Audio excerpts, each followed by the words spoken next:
Yes, welcome back. You're still watching Power Breakfast right here on Citizen TV, and as you can see, my panel of news reviewers is ready and raring to go. This morning we have Hassan Omar, Senator, Mombasa County.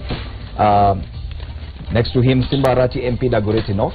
On my right, Richard Onyonka, Member of Parliament for Kitui Chache, but as you prefer to call it, Kisita. Kisita, yeah. Yeah, incidentally, as you use the hashtag Power Breakfast, you can also tag the gentleman here on Twitter at Simba Arati. That's Mheshimiwa Arati's Twitter handle, at Simba Arati, and Mheshimiwa Hassan Omar at Hassan Omar H.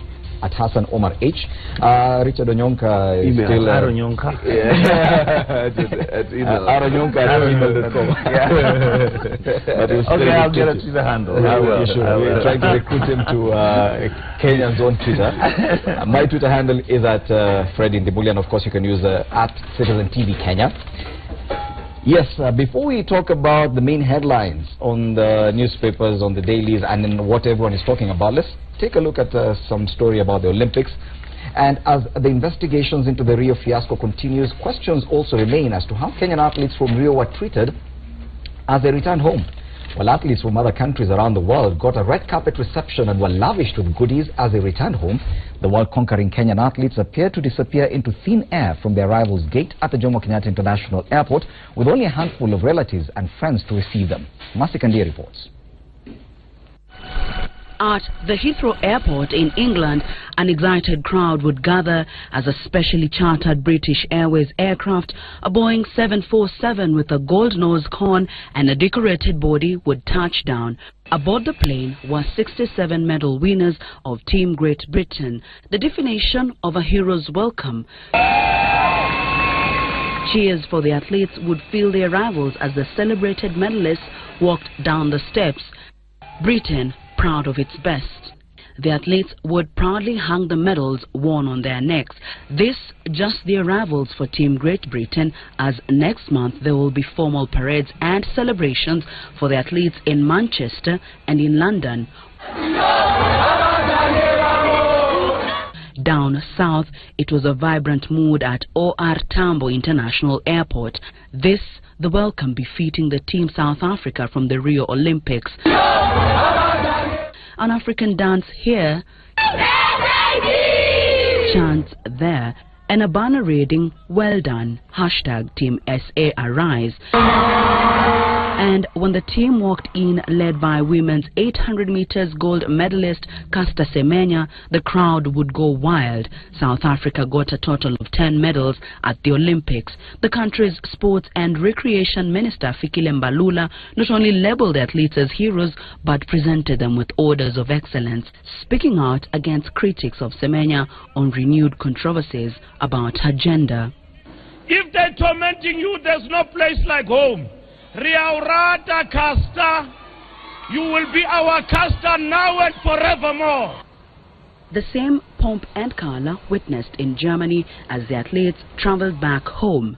Singapore is awarding its medalists 75 million each. France is also giving each medalist a one-off amount of 5.5 million shillings, while Romania will give its medalist heroes 79 million each and a lifelong monthly income.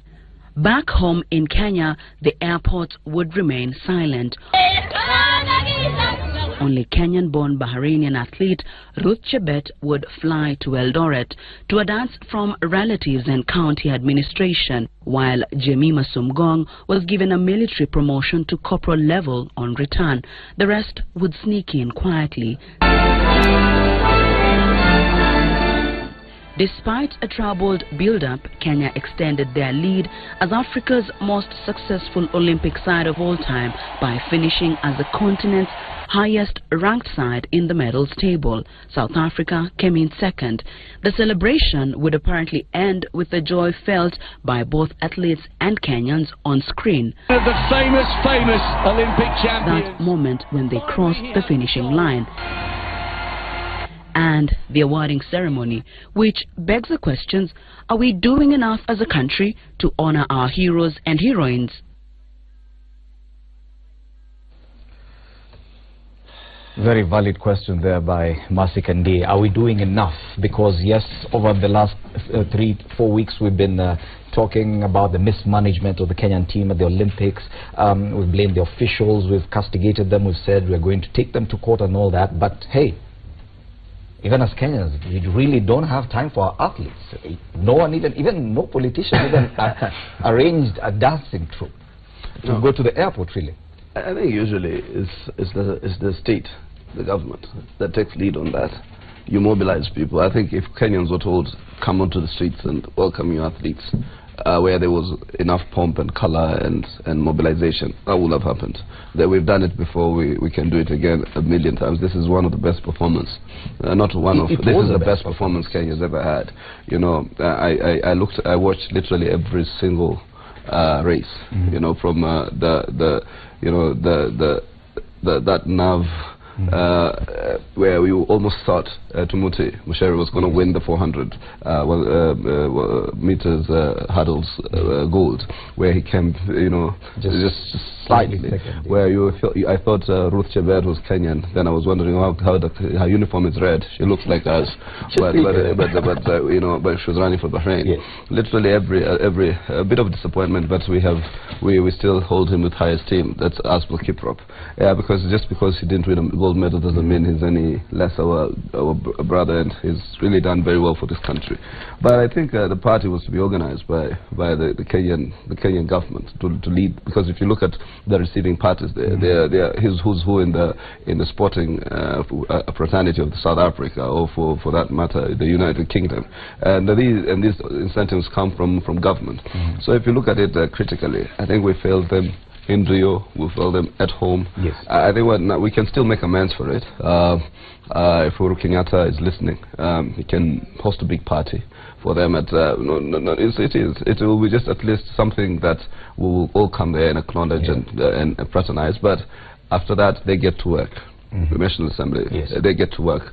Punish everybody who even though some of your colleagues went to joyride. Yes. You know, it's really not fair. Yeah, but really, you took an opportunity even for politicians to actually use this to build a profile. I mean, we've seen before politicians, especially from the city, mobilizing Kenyans and going to the airport with a crowd just to wait for a team. What happened yesterday? This is Kenya's best performing team at the Olympics ever. Yes, best ever. I think to a large extent there are maybe three things I would say that have happened to our country. There's a sense of skepticism in terms of the way we look at ourselves, and sometimes I think we look at ourselves too harshly.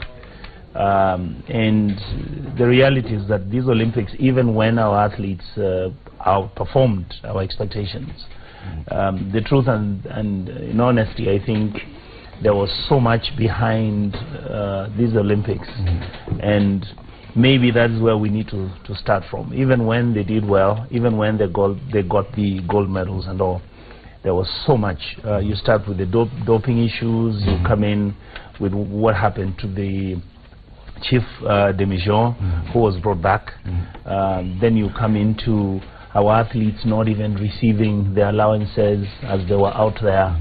All these things kind of made Kenyans again begin to look at ourselves inwardly, and I think negatively. Yes. And I think to a large extent it spoils the party. Yes. But the truth is, like Hassan has said, I think the best thing is let the leadership, the president, sit down, come up with a commission which is going to look at the issues which have been bedeviling our sports, not even just athletics. I mean, look at our football. Yes. I'm praying, I mean, rugby has been doing very well, but you saw how they performed, and everybody who is curious and has been very interested in rugby will tell you that most likely the players did not play to their best for the simple reason that there could not have been remuneration and even payments of their allowances and all. Look at the issues of the kit. Kenyan athletes, the best brand in athletics, Nike saying your uniforms were being peddled and sold and stolen all over the place. So I think for me, the president needs to come out and ask the minister to be accountable, first of all. My colleagues who went there on a joyride, I think if possible, let them be asked to refund the money back, for the simple reason that why would you carry members of parliament and senators and people will go and just clap, and yet this money which was used for buying tickets is money which actually the athletes would have been given as allowances. And finally, I think because we were dealing with it last time we were here, the issue of how betting has come in. I think some of the money from SportPesa and all these betting organizations, some of the money that is being raised from other quarters should be put together. Let us create a fund where somebody who has achieved a certain level of athletics excellence will be given, like you saw in Singapore and you saw in Romania. Somebody is given $1 million. Lifelong monthly. Lifelong monthly stipend. Yes. Which they receive. Coming back to the issue of how we treat our athletes, and Kenyans on Twitter are very vocal, and you're on Twitter, Honorable Larati. Kenyans on Twitter are very vocal when it came to really castigating the officials for mismanaging the team. And even the patriotism on Twitter was at a different level. When people all over the world started talking about our national anthem and praising how majestic it sounds. But we don't see that kind of push or mobilization when it comes to receiving our athletes. We've seen people on Twitter come together and raise funds to help someone in need, or maybe look for a lost child. But I know Mheshimiwa Omar here says the government should have taken the lead, but honestly, as Kenyans, even us, I think we just took a back seat and waited, okay, they were mismanaged, forget about them, we move on. The first thing is that you can't go into the airport as a usual Kenyan usually. But what happens is there is stiff check of anybody getting into the airport. But then I want to agree with Omar, because what happens is that what do you expect when you get to the person who is in charge of sports is not even there, because is scared. But we've already agreed that the sports management was already messed up. You don't expect much from them. You don't expect much. Therefore, even the bit of reception that those people they were to get, even the president himself, we are seeing the minister in South Africa is the one receiving his team. But here what happens is that the minister was at the CID headquarters. The minister himself was recording statements. Yes. But then what I want to say is that is a society where we don't want to appreciate it. You remember last week I said it, and there was somebody who was disputing it, that even the uniform, the kitty my brother said, it had been sold.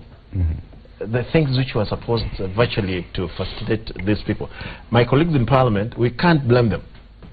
We can't blame my colleagues in parliament. What happens is, it is the system, because these people, they have been used to. The president goes out, he has a convoy of 20 members of parliament. That's how they are being enticed. The speaker goes out of the country, he has a number of the people that he has to travel with because of those allowances. It's a shame for a number of leaders, including our own leadership in the House, of what they, because as a member of parliament, we need to account for proper leadership, including even sports. Okay. Let's now move on to other stories, and of course the main headline on all the dailies, on all the news outlets is about the cheaper loans. And the president yesterday finally assented to the bill that seeks to cap interest rates at not more than 4% above the central bank rate. Yes.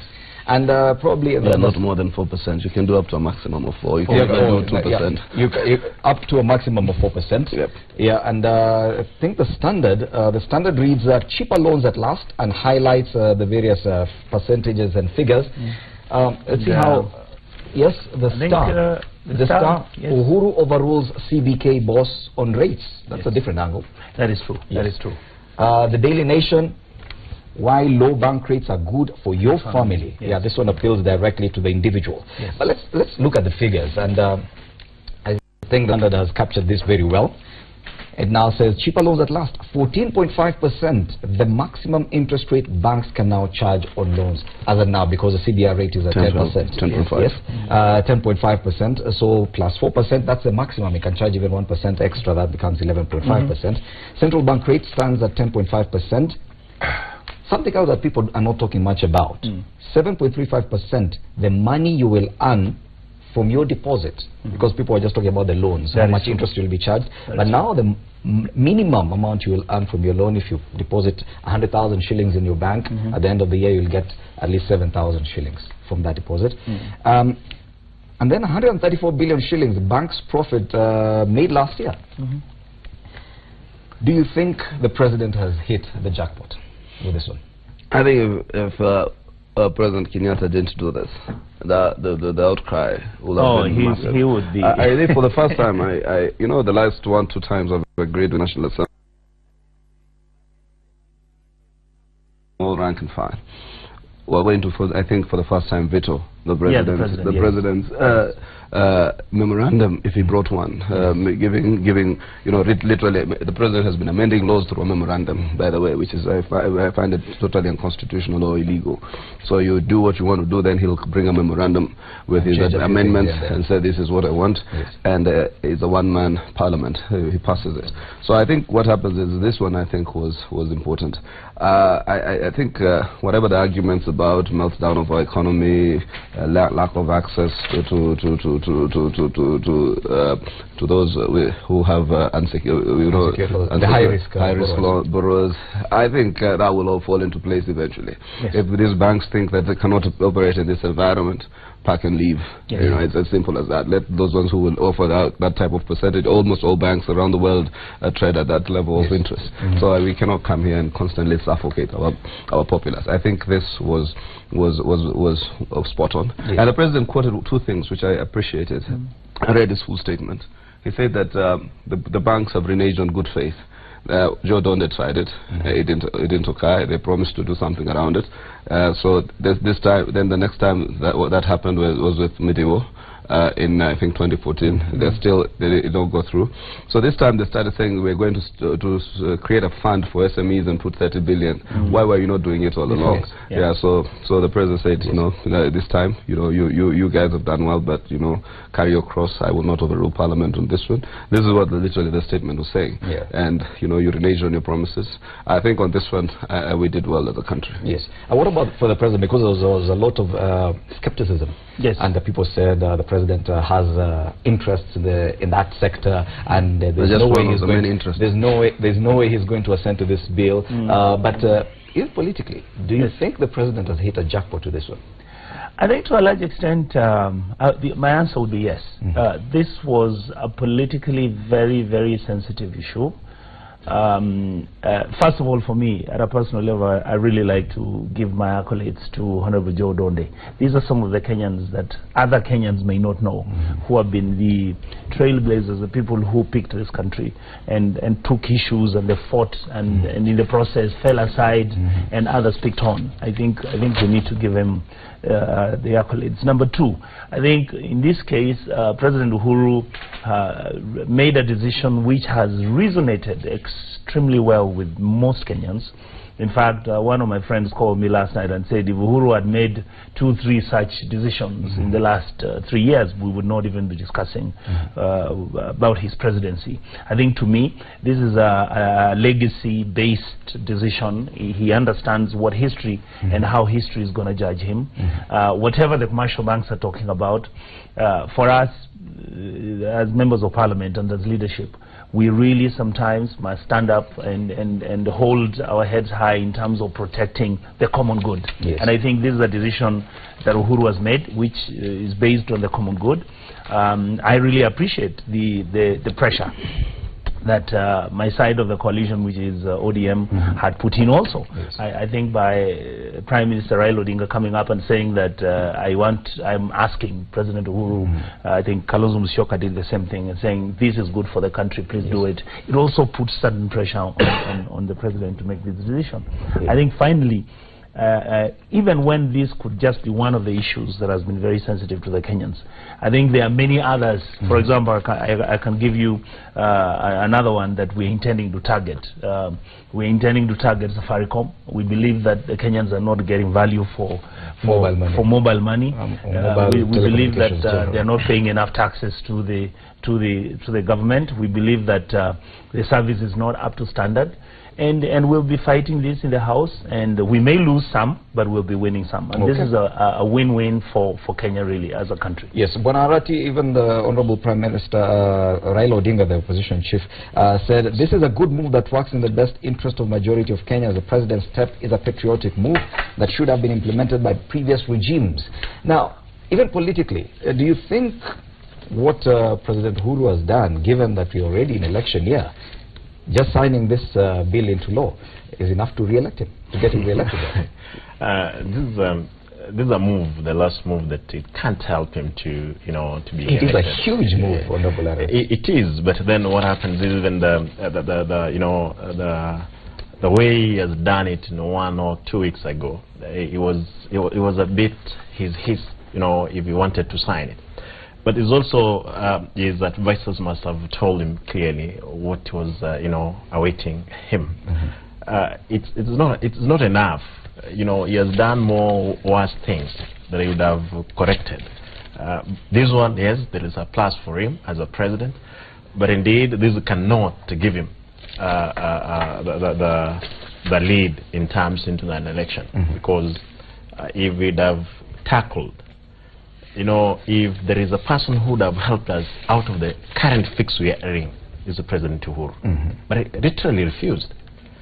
He refused, and he has led the thieves around him to steal left, right, and the country is in a big mess. Because one, apart from this, okay, a common mwananchi will get something back into his pocket.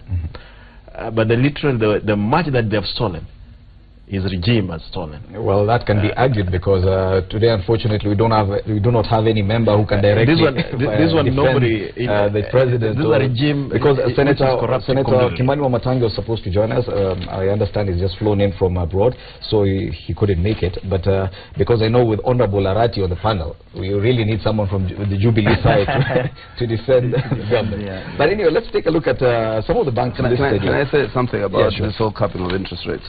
In terms of the philosophy of the government, when these issues of free market are very lofty issues about how to run economies, how to allow the markets take control of itself.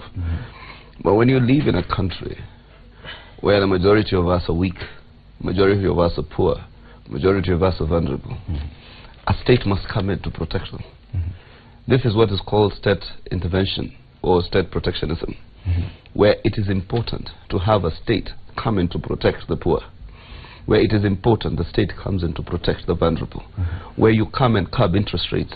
That's about creating what is called democratic socialism. That is where you say, when Uhuru was signing this, a lot of people thought he would not sign it because they thought interests of capital and the ultra-right will override him, because he himself is within that bracket of capital, and therefore I think the bankers were rest assured that Uhuru is a member of our club, and he will not put pen to paper to sign this into law. So we need to intervene, as he puts it, and protect people when it comes to massive profits and exploitation. We need to intervene and totally overhaul our tax regime, where we must charge appropriate tax to those who have wealthiest, and alleviate the taxation, the burdens on those at the lower prism of society. We must come in and ensure that we define development more beyond superhighways, that it's about human development index, where you put dignity into the life of respective Kenyans, that you look for ways to capacitate them to have dignity, right to water, to education, access to Medicare, quality and affordable health care. That's what state interventionism means. And let you not be deluded that a country with weak structures, both economically and a weak, still a very majority vulnerable, can have liberal financial policies and free market in the classical example of the United Kingdom or the United States. It needs the state to be part and parcel of the very life regulate cost of energy, regulate cost of fuel, regulate the cost of goods, regulate and subsidize cost of agriculture. So this is very, very important for weak countries of our nature. And I look on page 6 of the Standard, we see the banks listed. I think all the banks that operate in Kenya currently listed there, and the overall lending rate that they've been charging up till now, and what they will be charging now at capped at 14.5% as of today, charges as high as 24.6%. With which bank is that? That is a Middle East Commercial Bank Limited. The lowest here is 15.2%, Housing Finance Company, for obvious reasons. But surely, none of these banks I'm saying each of these banks will have to reduce the rate. None is saying that now we were within the rate. Each has to go down a bit. That is true. We've seen systems like the Islamic banking, and they still make profits. Yes, they do not charge interest rate directly, but they still have ways of making profit. Do you think these banks will just accept to go this way without having the profit ways to make their profits? The profit margins in those Islamic banks. How do they work? The profit margins are almost the interest rate margins, and that's why I told them at some point that you need to give a real good product. I know the product sometimes can cushion you once in a while in terms of exploitation, in terms of the sale of your property for throwaway. Let's say in Islamic banking, if you default, we recover the full principal. We do not go and sell your 10 million shilling car for 32 million just to recover our money. We sell it for 10 million. And then we will compute the levels of percentage that you have paid into it. So therefore, if you have paid 80%, we'll give you 8 million, and the bank will keep 2 million. So in other words, in the Islamic bank credit system, you do not lose. But the banks still make profits, which in my view almost go within the margins of the interest rates that are capped by being that of the interest rates that usually will be doing rounds within the market. So, but in terms of cushion, they do cushion you from ultimately losing your investment in its totality. You can, in these conventional banks, you can lose your investment almost in its totality. You have Shylocks and all these people who I know, lawyers who will take properties and sell them at throwaway when you default. Take very, very prime property, and I saw it happen once or twice when I was much younger, and I couldn't just comprehend what was going on until much later, that these guys were actually disposing of property that was put as collateral at a very throwaway price. Come Fred, this property is 50 million, we'll give it to you for 10 million because this guy is defaulted. Usually there's collusion, but I think for me this whole the issue of interest rates has been an argument for years that has been discussed. In fact, people have written PhDs on it. There are two schools of thought. There's the classical theorists, the people who argue that in fact the economy should be laissez-faire. There has to be, you allow the forces of the market to determine how much interest rate a bank is going to charge. Once you do that, then those forces will then liquidate or rearrange the forces of the market in such a manner that whatever that is going to be done is going to be free and fair. But the truth is, the truth couldn't be further from what this argument has been.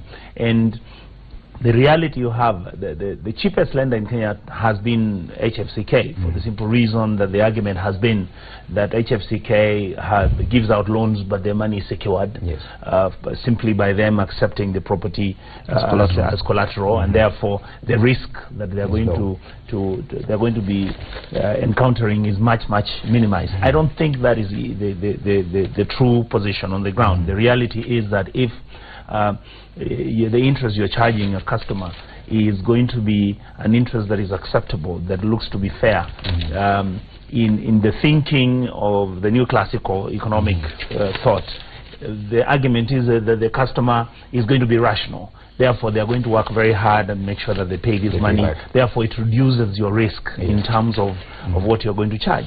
The other issue that I think to a large extent Uhuru as president zeroed in on it, how do you take a business environment and businesses in Kenya where anybody who's supposed to do business is expected to earn a return of not more than 15% for him to be doing extremely well, end up actually paying interest rates over 20%. Of 25%. It means you either steal this money or you do some hanky-panky business to make sure that you actually cushion the 10%. Yes. So by these interest rates being reduced to the level of about 15%, then reasonably we are actually being realistic with the market forces, and we are being reasonable in terms of allowing an ordinary Kenyan who wants to do business and start from zero and go up, for them to be able to borrow and use these resources to build their businesses. Yes, Arati, you come from a constituency that has a huge population of the youth.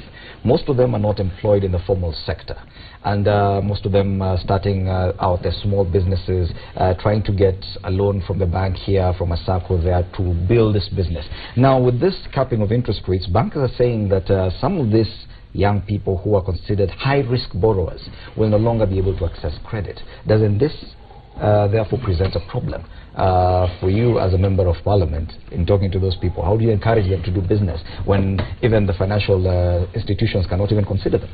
The first, I want to look into the banks themselves, how they have been doing things. Most of the time these banks borrow money from outside there at the rate of 4%. Therefore, at any given time that they've been renting it out, is that they've been making a kill. There is no time that they'll get actual loss of that money, because they've been charging 18 to 20 something when they've gotten actually at 4%. That's the practice outside there. But then come back to the youths who are perceived to be very vulnerable, high risk. These are the people right now. Most of them even they're scared of getting those loans. They're scared of getting the loans. We got the youth fund, the Wezo fund. It was hard, even when it didn't have interest like the Wezo fund. Up now, I can tell you there is constituencies which have the money in their accounts they have not given out. Therefore, there is at the moment, unless the members of parliament, leaders, go into the youth groups, advise them, educate them, for them to go and get the money. The fear is that after, and the banks, most of them, they fear of giving the money because of the repayment. Yes.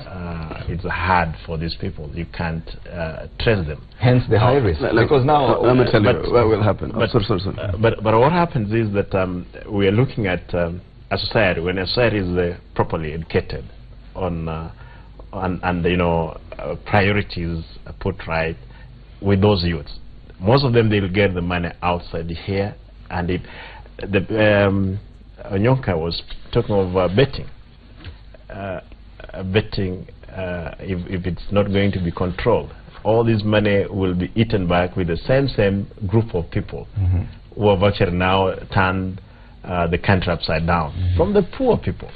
Therefore, this money, if properly, it's not the people, they don't get the right information, they are not educated on how they're going to use the money, it will be a big difficulty time for the whole society. Yes. Let me tell you what will happen.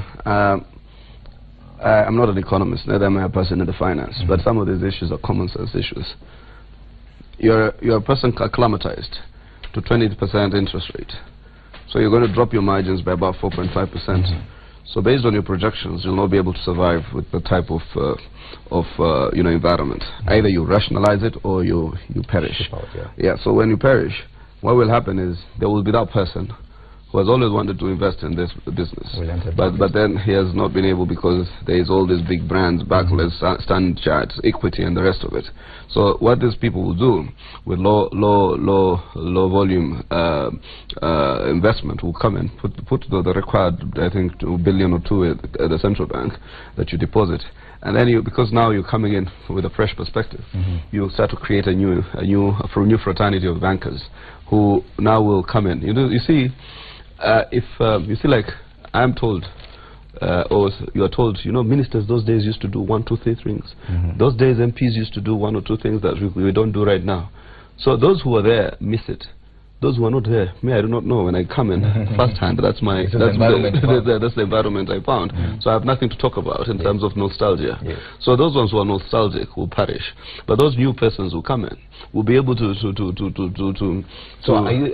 acclimatize themselves. Are you predicting that some of these banks will just simply leave the market? They will have to size down. They will have to size down. Their profit margins will go lower. They will have to liquidate part of their assets to be able to survive in some certain arenas.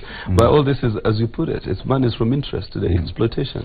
For fact, us in Islam we call interest usury. It's forbidden by Allah to take any form of usury, in the sense that it exploits and undermines the progress and development. Islam had that rationale ages ago. You know, that's why we said you charge interest, you're going to kill a society, you're going to punish a society, you're going to exploit a society. So I think what will happen is new people come in, and I'm hoping we're not intimidated by banks now reaction. I think every major decision has its own impacts, negative and positive, and we need to bear the consequences. So it means for a while to come, probably we'll experience certain uncertainty in the... That is true. There will be a shake-ups here and there. But one of the other things that and again, it goes back to the presidency, is that I think President Uhuru must also remember that the reason why money is expensive in Kenya is because the government is over borrowing, and he just needs now to stop borrowing whatever. I know it's an election year, and the expectations are very high, and in terms of whatever that is supposed to be done, my argument is that what makes money expensive is when the government borrows at interest rates which are higher.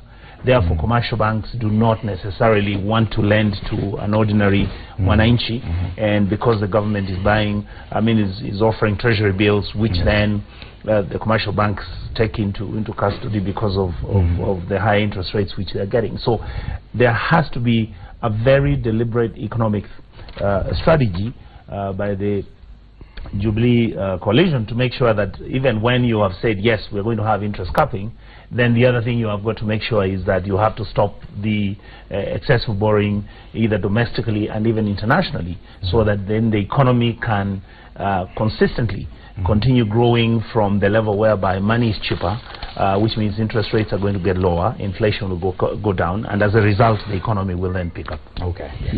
In a moment we'll move on from this topic of interest rates, but of course I'm sure it's a topic that we'll continue discussing even next week to come. We'll talk about some politics, plus also the situation happening in Nyeri County.